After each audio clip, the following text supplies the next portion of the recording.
First You Think is a not-for-profit ministry of the First Unitarian Church of Des Moines. Support us at ucdsm.org today. Good morning. I am Deidre Fudge. My pronouns are she, her. Hi, now I'm tall. And I'm Barb Royal. I am the eldest of the elders who are speaking this morning. And I'm the younger elder, just in case. That's right. You know. She's the younger elder. And we kind of looked at the title for us, the elders are sharing. And so we are choosing to interpret that as we have grown into wisdom as elders, as opposed to being elderly. Anyway, here we are. Here we are. Go for it. Okay. Picture it. West Des Moines, Iowa, July 1995. Hey, Dee, I'm double-checking my packing list for Minnesota. I have 2 gallons of bug spray and my tick repellent. And I got to dig out my hat with the mosquito netting. Those things are going to be the size of Cadillacs, and you know I'm a bug magnet. Yep. Why did we pick Minnesota in July? Because it'll be fun. Yeah, sure. And Minnesota is more gay-friendly than here. Which reminds me, we have to be sure to bring a copy of our medical powers of attorney. If something happens, we need to be able to make decisions for each other. We don't want to be at the mercy of your parents or my brother long distance. Oh, God, no. I'm going to go get our POAs right now and put them in my suitcase. How many of you think about carrying legal documents when you travel to make sure you can take care of your significant other if you have a medical emergency? From 1993, when we met, until we were married in 2010, our medical POAs were our necessary travel companions. And even once we were married in Iowa, not all states recognized our status, so we also carried a copy of our marriage certificate. We kept all this up until the U.S. Supreme Court decision legalized same-sex marriage across the country in June of 2025. Now, shortening our packing list was not the only reason we decided to get married.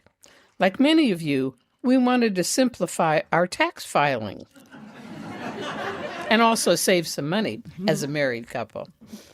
Kidding aside, the legal state of matrimony comes with many benefits gay and lesbian couples in Iowa went without until April 2009. Here are just some that have often,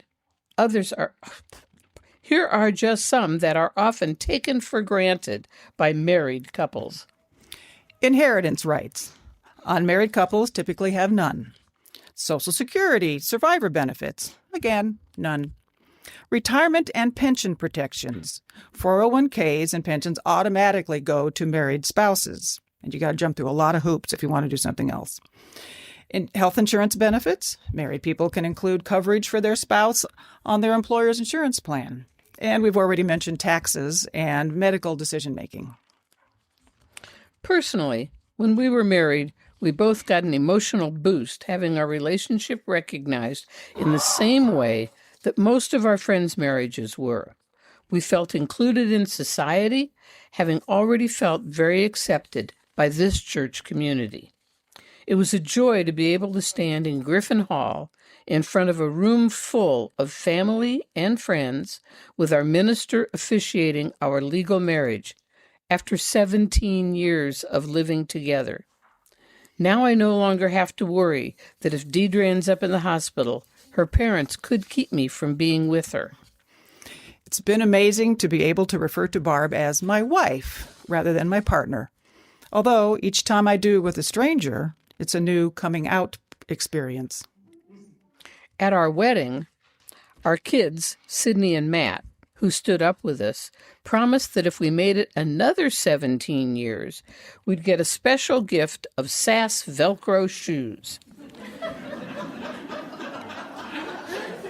They gave us it was wood for the 17th, and so they gave us a little dollhouse wooden dresser that time. That date must have seemed a long way off, 34 years, and we'd be really old by then. Now, our 34th anniversary is coming up in just over a year, and we can't wait. Those shoes are within sight, and we'll be sure to wear them to church. We leave you with these truths.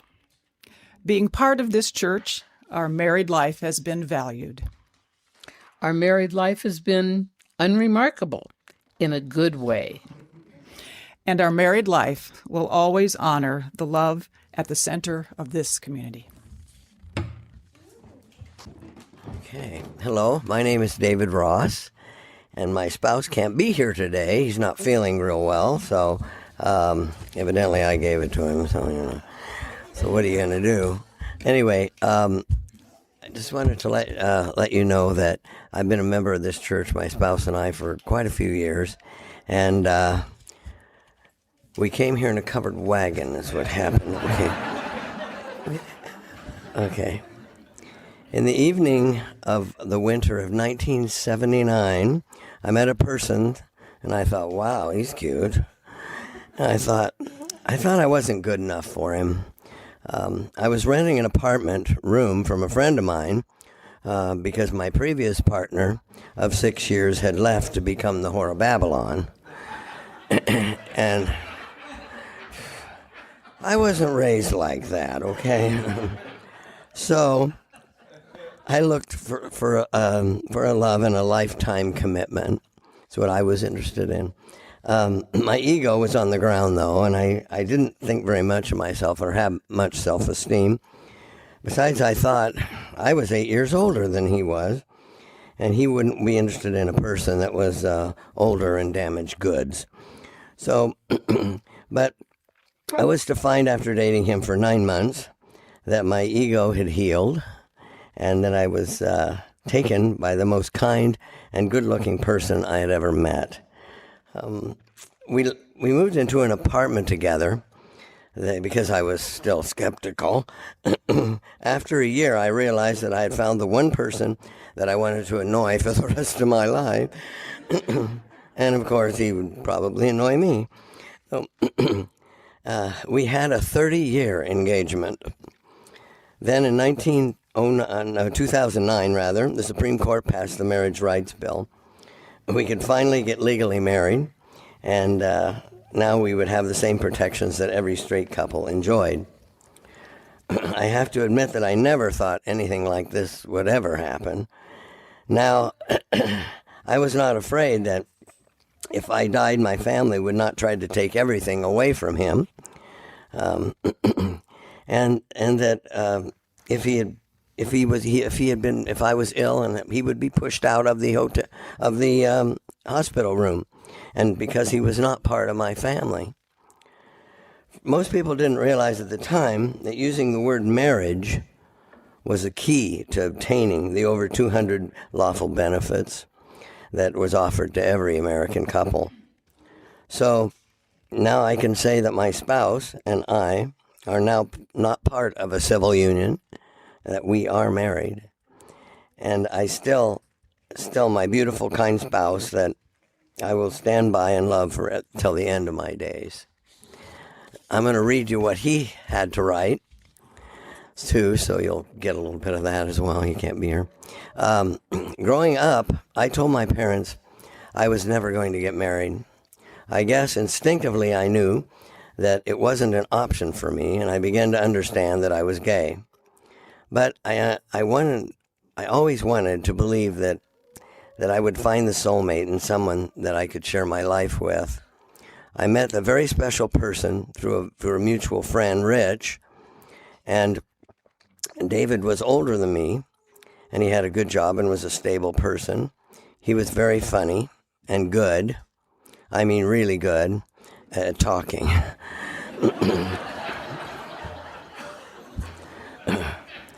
We had a lot in common, so it soon came to realize that we were a good match.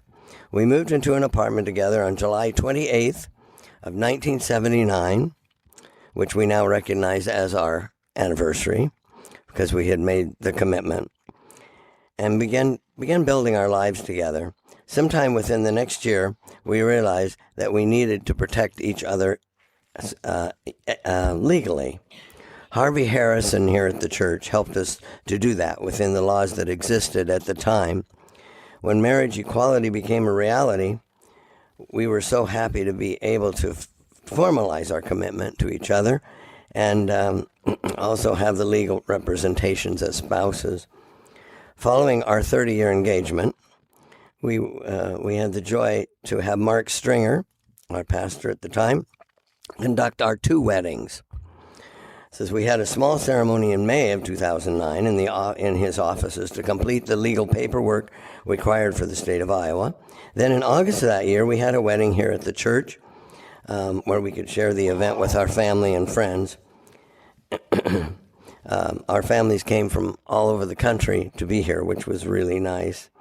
It was a joyous day for many people in attendance. My sister Muriel stood up with me, my spouse Walter, and our friend Rich stood up with David. My dad, a retired Methodist minister, could not officiate at the ceremony because of the denomination's rules, but he did read a passage from Scripture. My mother was always referred to David as her son, which was a special part of the day as well. In that way, we're very lucky. We have a lot of friends that do not have that privilege.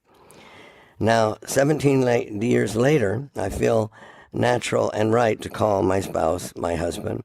As we close on our 50 years together in 2029, I hope to provide an example of why marriage really matters.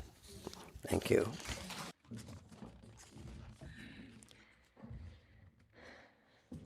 My name is Jaycie Hake-Viggy, and I use they, them, and ze-them pronouns. Growing up, I never saw others who felt like me in the media. It wasn't until in my mid-20s when the person I was dating told me they were non-binary and what that meant for them. That being non-binary went from a vague concept to something real people that I know are and can be. Within the next few weeks after that, I did a deep dive on trans and non-binary identities and realized that a lot of my experiences were reflected in the non-binary experience. I was extremely fortunate to have accepting friends and an accepting workplace at that time. Over the next 3 to 6 months, I was able to try out different pronouns to see what felt best and eventually settled on they, them as the standard pronoun of my choice. We talk a lot about gender dysphoria, the painful feeling of incongruence between how we feel inside and how we are perceived. I want to talk about gender euphoria, a component of trans joy. Gender euphoria is the wonderful feeling of being perceived in a way that feels genuine to one's internal self-image. For me, gender euphoria started with changing what pronouns others used when talking about me. She, her pronouns quickly felt icky and wrong following my realization that I am a non-binary trans person. I first added they, them as a pronoun, and my friends picked up on it quickly. Next, I tried out he, him pronouns. He, him to me feels more right than she, her did, but didn't have the same feeling of trueness to myself that they, them does. To me, having others refer to me using they, them pronouns or neo-pronouns such as ze, them, their, theirs, themself feels like home. It feels like belonging. I feel loved and respected and honored in a way I hadn't felt before. Others perceiving me as a non-binary person allows me to feel seen in a way I didn't realize was possible. The same goes for my self-perception. Realizing all those years ago that there were other people that didn't neatly fit into the man or woman boxes was heartening. I wasn't wrong for feeling the way I feel, just different. And most importantly, I wasn't alone. I had at least one other person in my life that felt similarly, though our personal experiences, gender identities, and gender expressions are different. I could look to social media and see other people like me, who looked the way I wanted to look, who talked openly about their experiences with and relationships to gender. In the years since that moment of realization, I have cultivated an amazing group of friends, many of whom are queer, trans, and or neurodivergent, around whom I am able to just exist in my rawest form. Another moment of gender euphoria for me was when I tried on my first binder. A binder is a piece of clothing that lessens the appearance of someone's chest in an attempt to look more masculine. I knew going in that I was not going to get a completely flat appearance in a binder, but in that moment of putting on that same t-shirt I had been wearing over the binder and seeing myself in the mirror, I started to cry. They were tears of joy that I was finally looking in the mirror and seeing myself reflected in a way that felt more closely aligned to how I was feeling inside at that time. Attending Pride events also reminds me that there are so many people, even in this place, that are queer themselves or are allies. When thousands of people show up to support queer people like me, I feel less alone in my queerness. Seeing everyone dolled up and looking their best and most confident gives me hope and pride in my community. For me, most of the time, moments of gender euphoria are outnumbered by moments of gender dysphoria. The biggest reason for this, in my opinion, is the lack of knowledge and understanding and support from the wider community. I've had people maliciously misgender me, refuse to properly gender me, and have even lost some of my family over my gender identity and my preferences surrounding it. Having friends I can rely on to provide allyship and support has impacted me in ways I truly cannot put into words. If you are wanting to learn more about how to be a better ally to the trans community and maybe give someone in your life a little bit of trans joy, please join us after the coffee hour in Griffin Hall for today's forum, Trans Allyship 101. We will have handouts to distribute as well as a planned information session followed by discussion. I hope you will join me in learning more about how to support the trans people in your life and in the wider community. Thank you.